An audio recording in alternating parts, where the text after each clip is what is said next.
All right, people. So today we're going to be talking about why they should be able to feel your absence. If somebody doesn't feel your absence, it means you occupied no space in their heart. It means you had no meaning. It means you added nothing to their day. And now there is where acquaintances make our days. Like for example, in school, there was a lot of people that I really enjoyed. I even dreamt about them yesterday. People, I actually never mind. I'm a very loving person, so I do miss people. But if you're talking to someone and you're absent for a few days or even weeks or months, and they don't feel your absence, that's a red flag. If I've ever seen a red flag, that's the Terminator of all red flags.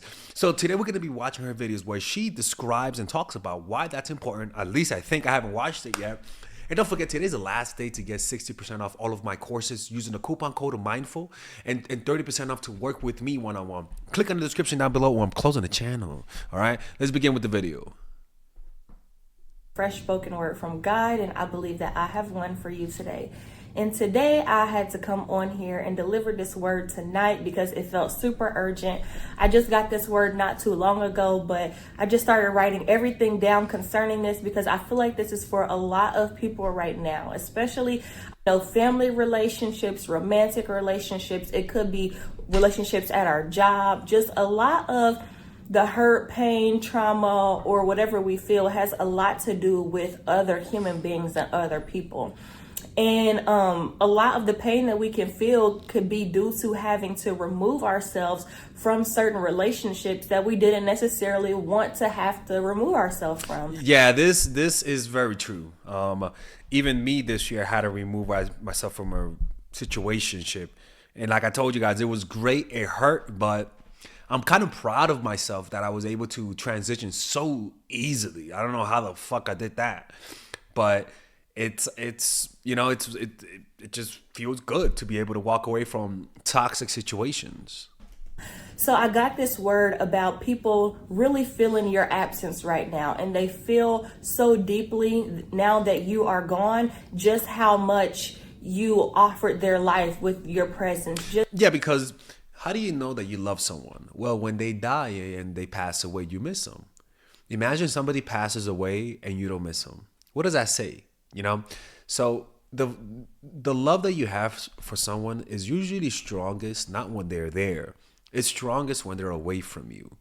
So this is why this strategy works so well.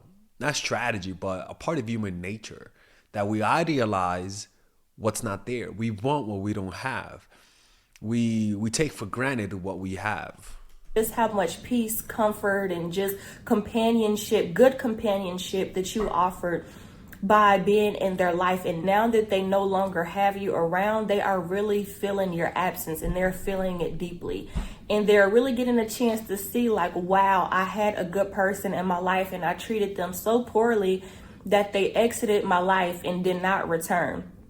And in this generation, in this time, it is so hard to find good people, good, genuine people that don't have, ulterior motives. They don't, wish bad for you, and they don't secretly have a plan to deceive you or mistreat you behind your back. That is so hard to find. And I feel like the people that watch my channel or people that are part of this community, we are that remnant of people that seek to treat people properly and treat others how we want to be treated. And well, old school way, perhaps, like not playing games.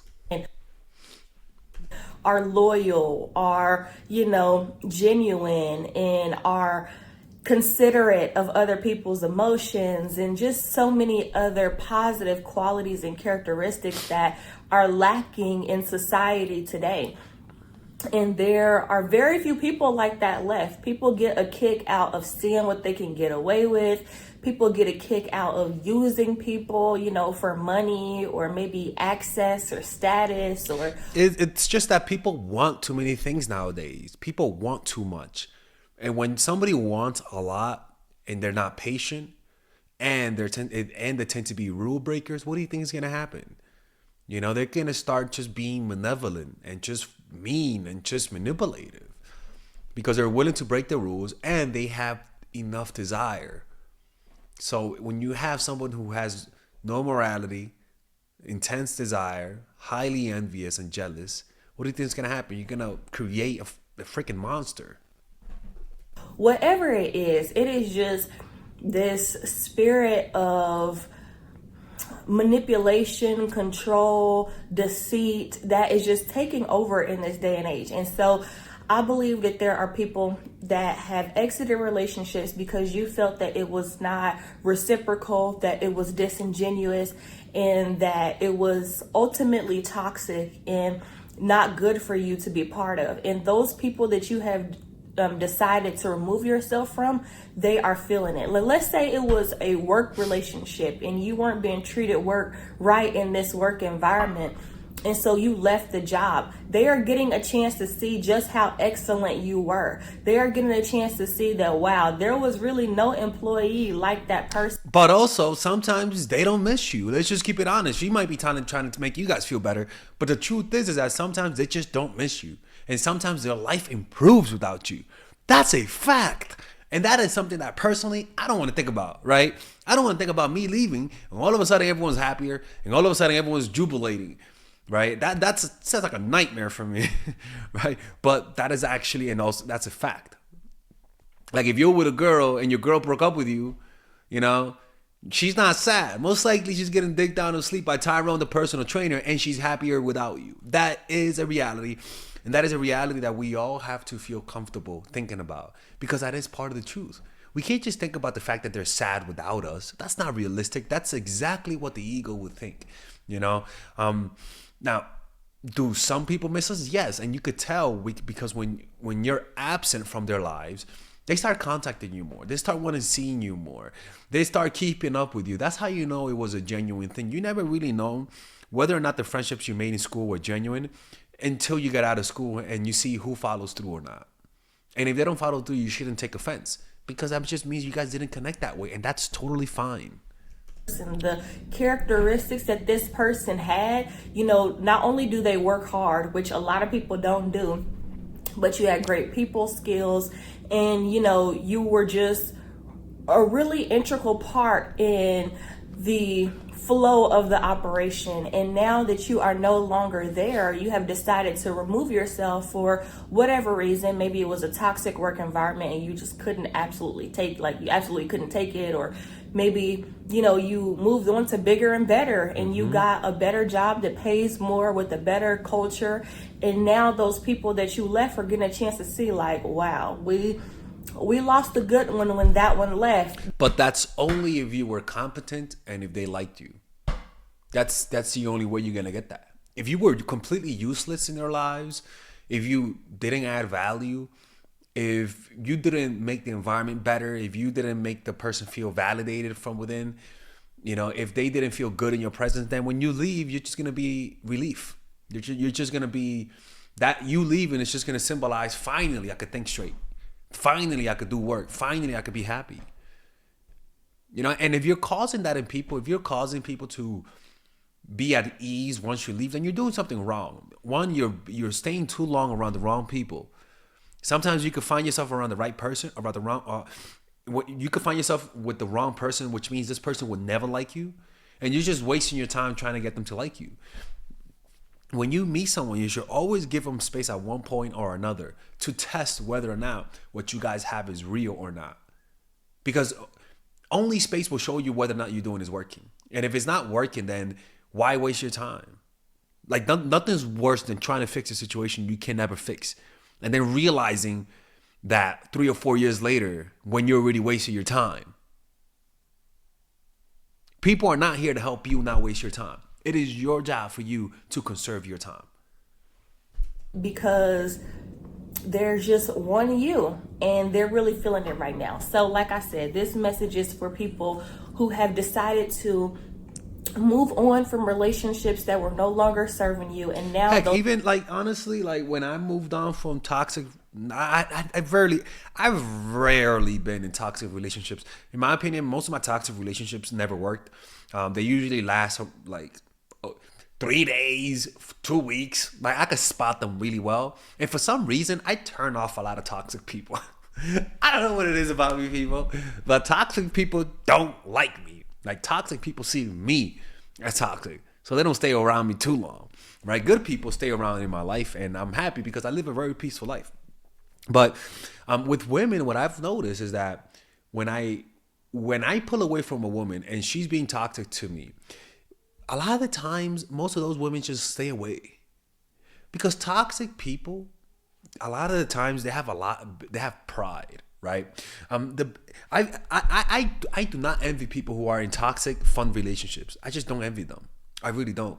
Like people who have great makeup sex, people who, dudes who date women who are OnlyFans and like I've seen guys who like who have this like crazy fun relationships from the outside in, but you'll notice like when it first started doing OnlyFans, you'll notice that the guy's face was maxed so that he didn't want to show his face, but his girlfriend wasn't, right? His two girls, they will show their face, but not him. But then over time, the more you watch it, the more you notice then a few months later, he's only showing his two eyes, right? Then a few months later, he's showing his nose, and then like a year later, now he's like completely in the OnlyFans, right? Don't get me wrong, a lot of guys will see that and that's fine, but there's something off about that, right?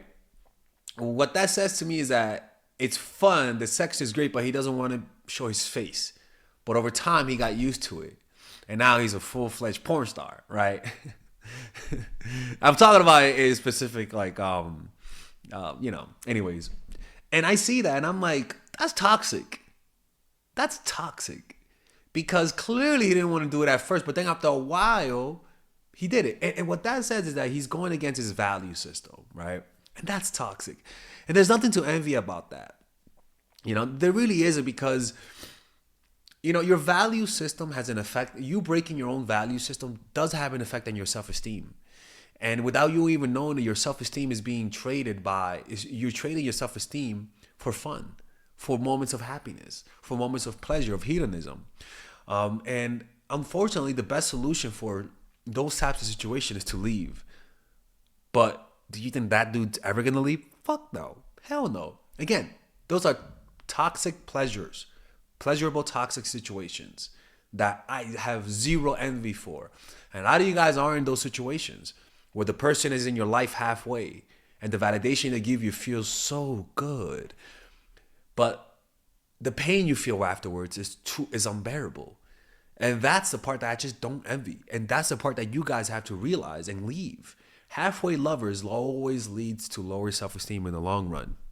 Those people are getting a chance to feel your absence, okay? So we all know the quote, you never know what you have until it's gone, right? And now the people that you left are feeling it. They may never admit it to you because of pride, but people are regretting treating you poorly and letting you go.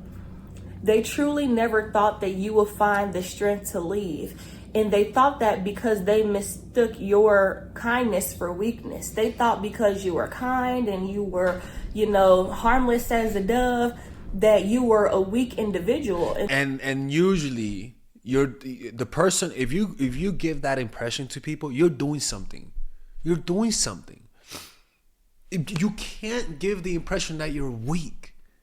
And the way that we give the impression that we're weak is because we smile too fucking much. Okay, stop it with the overly smile. If you're gonna smile halfway. 2, you express to people how weak you are. You literally tell people that you get played and that you're gullible. Who does that? And the other one is that there's a certain softness to your personality. It's almost like an old person, right? That you could tell they have no balance. You could tell their feet aren't really sturdy on the ground. You could tell that those little muscles aren't really reacting to the little shifts in weight. So you could tell there's like they're off kilter. You could just blow on them or push them and they'll tip over like a cow, right? And I don't say that like in a negative way. I literally mean that. And some people, you could just tell they have no base, no foundation. They're not grounded. You could just easily push them off. And usually the signals we're sending is nonverbal cues. The whole, when you speak like this, like even girls and dudes, there's like a question type of way of talking. Like talking like you're asking a question, right? You're talking almost as though you're hoping that you say the right thing. Even your responses are quick. Even your responses come with a little bit too much emotional punch. You know, you say, "What do you mean by that?" Right? Rather than, "What do you mean by that?" Right? There's just too much emotion in the first, like, initial talking, initial saying of a word. Too much emotion in your initial movements. And those little things add up to weakness. And then on top of that is your mindset of, I like this person, I don't want to leave them. And that will have a cascading effect, like a demolition of a building. It will have a cascading effect on your whole personality. All because you're not willing to walk away. All because you like this too much. All because you're addicted to this like it's crack. Once you learn to let go of the outcome and learn to develop high intention, low attachment, that mindset will reverberate throughout your whole body, your whole face, all of your nonverbal cues will drastically transform. All because you're willing to walk away. All because you're willing to have confrontation. All because you're willing to show negative emotion. All because you learn not to hide your anger when you're angry. Now, if you have anger problems, that's not for you. We're talking about more so about people who are passive. And that you will just take mistreatment, and that you will be, you will tolerate disrespect and mistreatment because of the kindness that you extended to others, not knowing that you aren't soft, you just are a genuinely kind person. And so they never thought that you would find the strength, because they didn't think you had the strength to get up and leave and move on from things that weren't serving you. So you gave these people multiple chances, and you gave people the benefit of the doubt because you choose to see the best in people. But make no mistake, you are no fool. And once you knew for certain, you left and you have not returned. Even when you left, they didn't think that you would have the strength to stay away, because they thought you were weak, because you loved so deeply and you were so passionate. Some people took you, let's say you left a romantic relationship and you said, this is not healthy, this is not good for me, I'm out. And you left and you've been no contact. Maybe you did that in a family relationship. Maybe someone has been treating you poorly that is your own blood, and you left and you did not return. Yeah, and see, now she's getting deeper with family members. A lot of the times we give excuses to family members more than we should. You know what I'm saying? And a lot of the times, all of those excuses are just like, what do you call that? Stockholm syndrome, where and look, man, like I've had to push some family members away.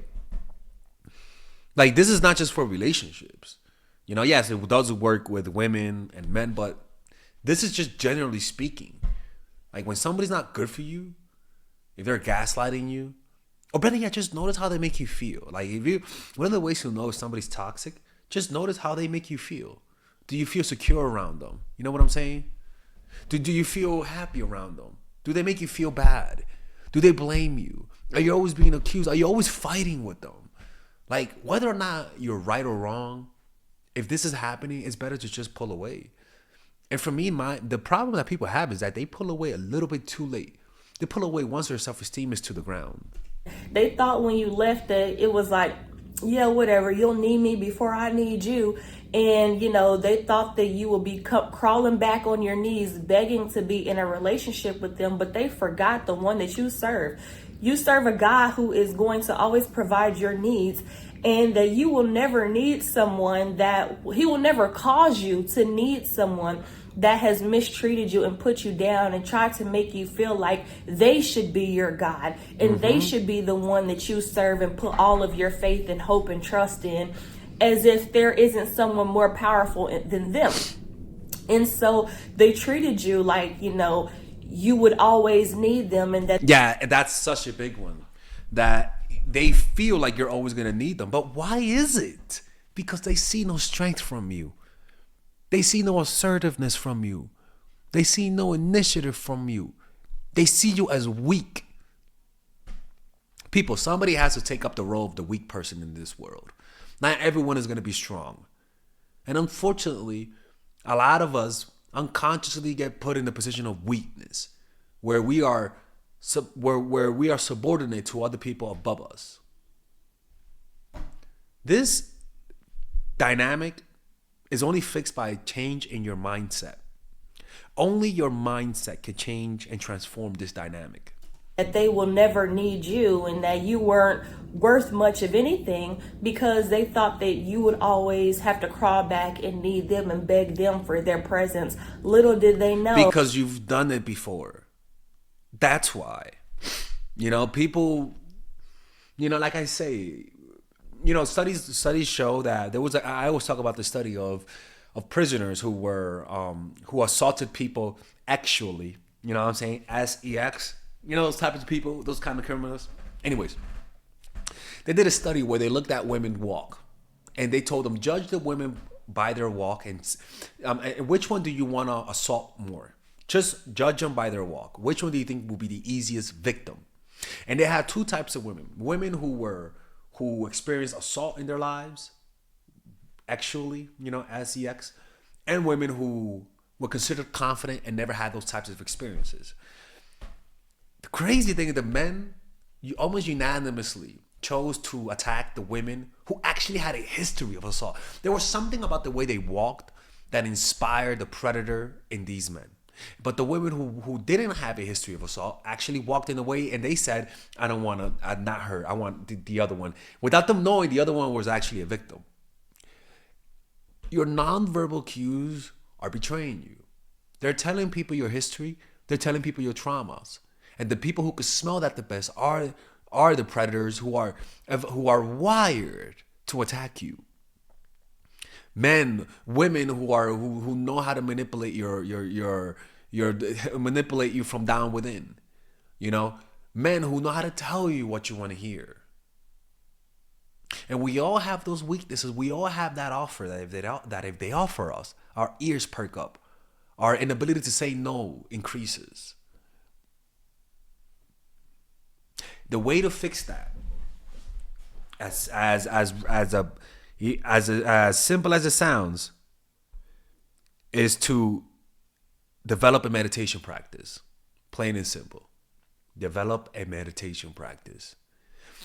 The meditation practice will slowly over time fade away those little nudges of behavior that communicates weakness. It'll fade it away over time. If you actually meditate consistently, it'll be quicker if you actually go to a 10-day Vipassana retreat. You could go to dharma.org, 10-day free Vipassana retreat. Or you could buy the book The Power of Now by Eckhart Tolle, or check out my course Emotional Mastery. One of those courses, and you can get it at 60% off using the coupon code MINDFUL. But you need to change your nonverbal cues, or better yet, develop assertiveness. Assertiveness training will fix this also. Because a lot of the times this is just a lack of assertiveness. When you've been victimized or feel like you're a victim of somebody's manipulation, you naturally become less assertive. And then that's felt as learned helplessness. That you will never have to do that because you put your faith and your trust in a greater source than they could ever be, right? And so when you left, they did not think that you will have the strength to stay away. Maybe this is a romantic relationship and they thought that they manipulated you to the point that you were out of your mind and you were dizzy and you were so far in love with them that you didn't have the strength enough to walk away from a toxic relationship. Maybe they thought that you will tolerate disrespect and mistreatment for the rest of your life because you love them enough to try to see them through growing and changing. But once you realize, okay, this person is not changing, this person is stuck on being a toxic individual, you said, you know what, I've got to love me enough to let you go. Yes, and the way you do that is you test people out. For example, like I've had, for me, I just hate that this is a reality for me, right? Especially with some family members. With lovers, I don't care because a lot of times, I tend to read people really well, and I leave them once I sense there's some Satan inside of them. With family members, I give them more shots. Like, if a family member is being toxic with me, for example, I will give them space for a few months and then come back and see what happened. And if I see that they behave when I'm away, but they don't behave once I'm there for too long, then I'll slowly just give them a prescription of my presence, where I'll see you half a day every few months and text you from time to time, right? With people who you're seeing, you don't have to give them that leeway. You just don't. Why? Because people who you're seeing, you don't know them that well. You don't know whether or not they're psychopaths. Your family members, you kind of know. And unfortunately, this is how you raise your value as a person. It's just because people are always trying to put you down. And tolerating people who don't value you will lower your value because it'll make you think that's what you deserve. You're just going to learn helplessness and just lower your value and accept the subjugation that these people are putting you through. So many men, for example, have had high self-esteem when they were raised, but met the wrong woman, and without even knowing it, they signed up for a prison sentence of low self-esteem and self-sabotage. Plain and simple. All because they stayed with the wrong woman. I've got to love myself enough and respect myself enough to not let you treat me this way and sit here and tolerate it. And so once you found the strength to say, you know what, this is what it is, and it's not going to change unless I change, I'm out. And you have not returned, but they didn't think that you were going to stay away. But because you stayed strong and you've maintained your boundaries, these people are like, wow, what happened to the weak? They thought you were weak. What happened to the weak person that I once knew? They're gone. He's gone. She's gone, right? And she's not coming back. So they did not think that you would have the strength to stay away because you love. And that's why they disrespected you, because they didn't think you could do that. And why did they think you can't do that? Because you gave them that impression.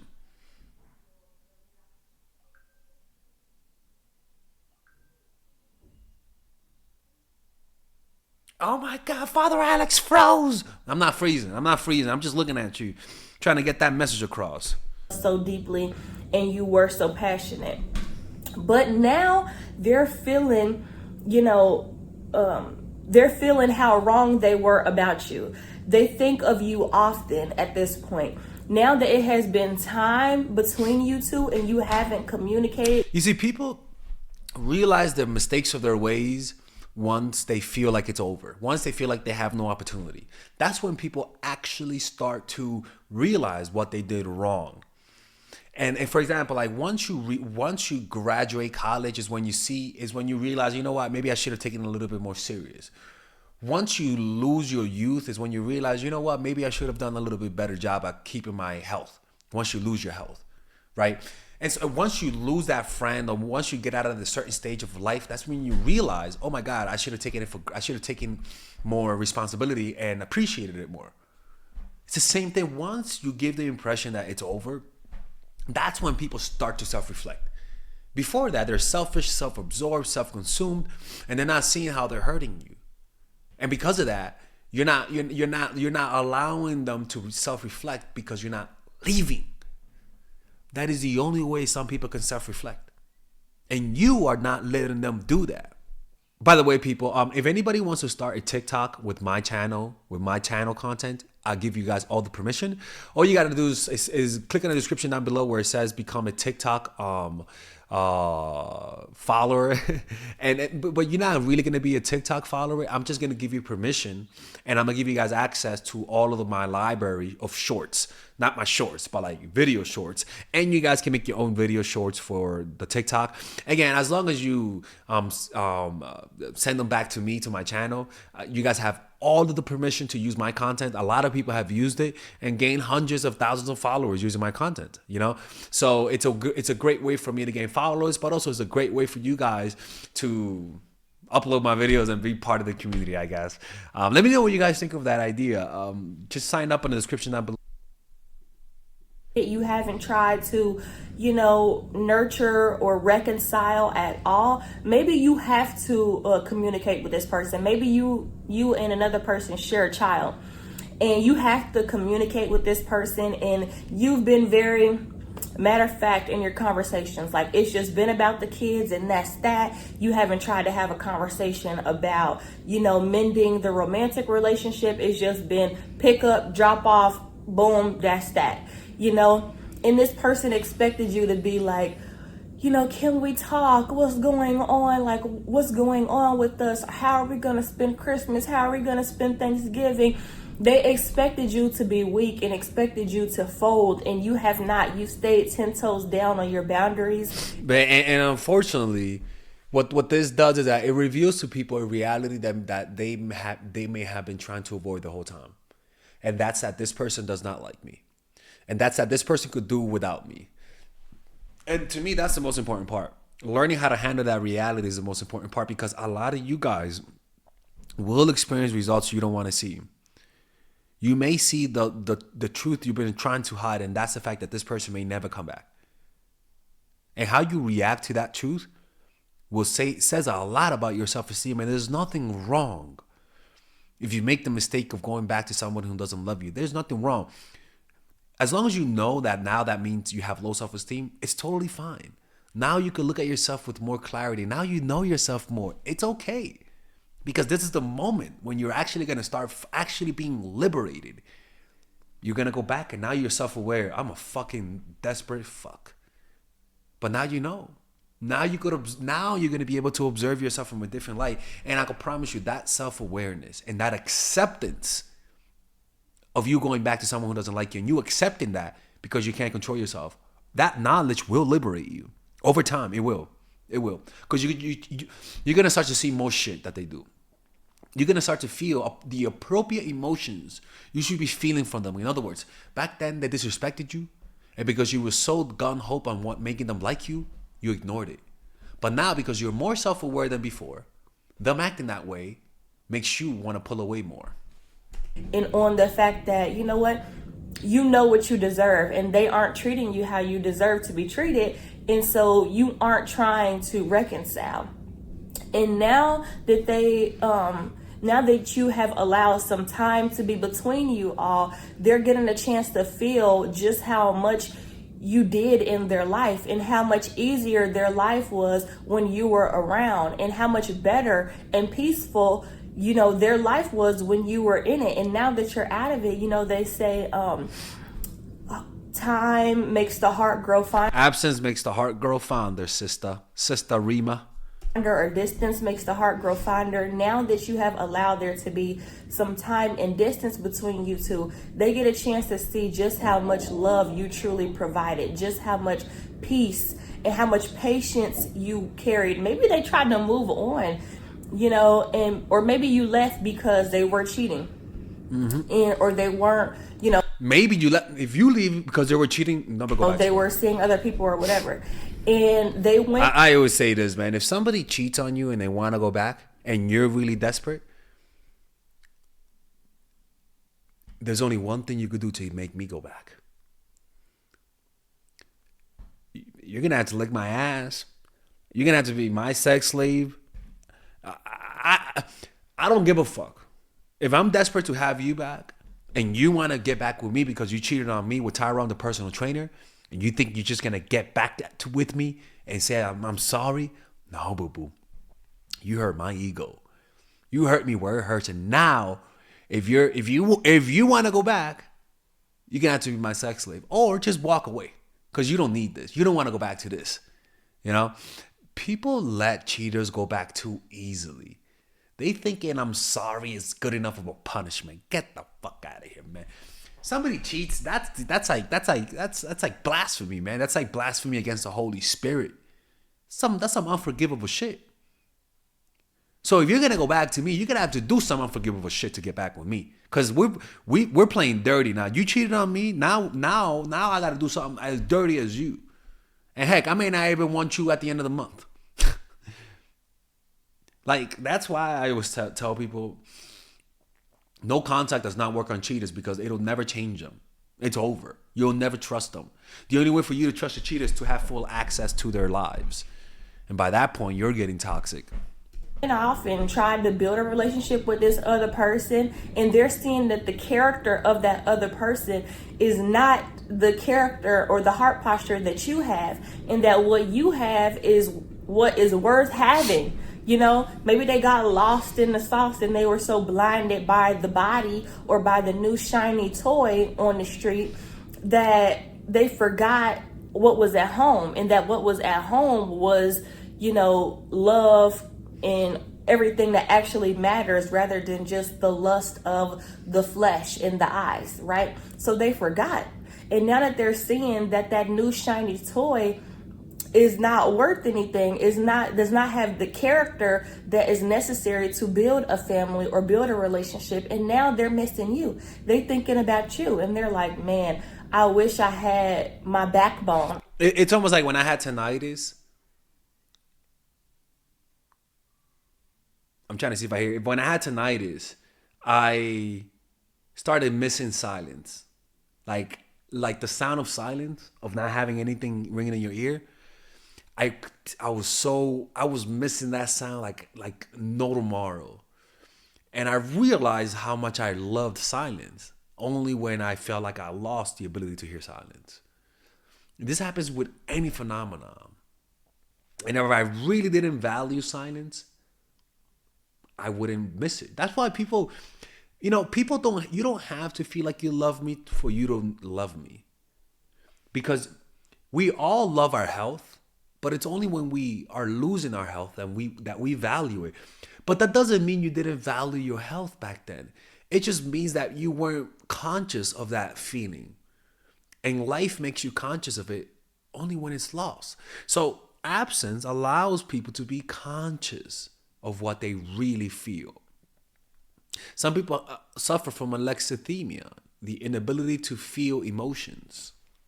I wish I had my rock, my anchor, the person that you can build a family and a foundation with. They're wishing that they had you again, and they're thinking of you often.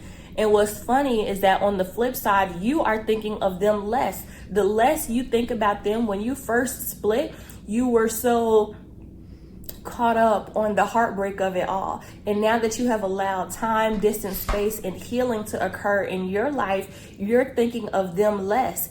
And you are getting a chance to heal and just move on with your life. And honestly, that feels so good when you realize you're not thinking of those dumbass people. See that you can make it without these people. And now that, the new shiny toy isn't so fun, they're thinking about you and you're thinking of them less. So understand that in this hour, people are feeling the absence that you have allowed to occur by respecting yourself enough to move on and to walk away from toxic relationships. Because again, they thought that you were that. To avoid these situations, become aware of how you're coming across, man. Like, we got to stop with this trying to act like being soft and cuddly and compassionate is how you prevent problems. No, you prevent problems by looking like a threat. You prevent problems like looking like a problem. Plain and simple. Nobody attacks the strong. Only the weak get attacked. How life is.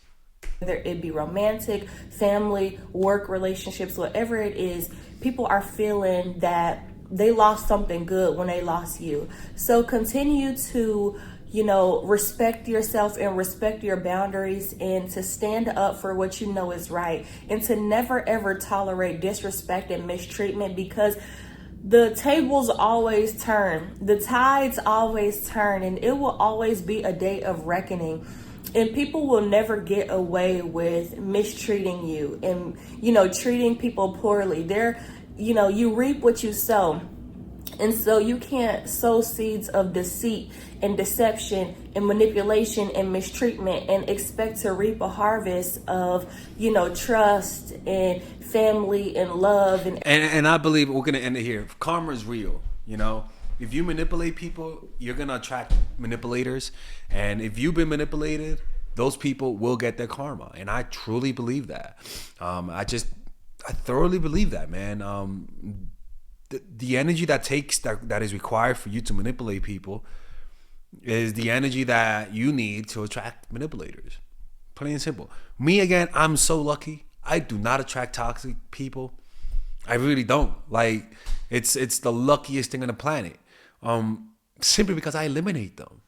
And I'm a nice person in real life. And I don't lie to people. Anyone who knows me, anyone who really knows me, they all know me. Even the girls that I go out know my evil shit, and they're comfortable with it. I don't lie to women about the things that I do, how many women I'm with, what I want. I just don't, because I do believe that karma does exist. And my mistake was when I first started my channel, making you guys think I'm some evil dude. I was like, maybe that would work with views. But the truth was, y'all were thinking I was fucking Lucifer. When in reality, I'm the nicest person you'll meet. You know what I'm saying? And that, for me, has kept my karma really nice. I have healthy relationships. They may not be perfect, right? But they're nice, right? I have friends. I don't have friends that'll sleep with my girl. They have me as a friend. I'll never sleep with their girls. The girls that I'm with, I'm 100% honest with them. I tell them what's the deal. I just, and I believe that causes good karma, and it'll go back to me, hopefully in a good way. You know what I'm saying? And honesty is the best policy, but also learning how to keep some things to yourself is also the best policy, at least when you're getting to know the person. But distance does not make somebody like you. Distance just reveals to them how they feel about you, and it reveals to them how they feel about you as well. You know what I'm saying? Okay. Anyways, I should be posting another video today. Let me know what you guys think of these reaction videos. Seriously, I really need to know what you guys think of my reaction videos. And I'll see you guys next time. Take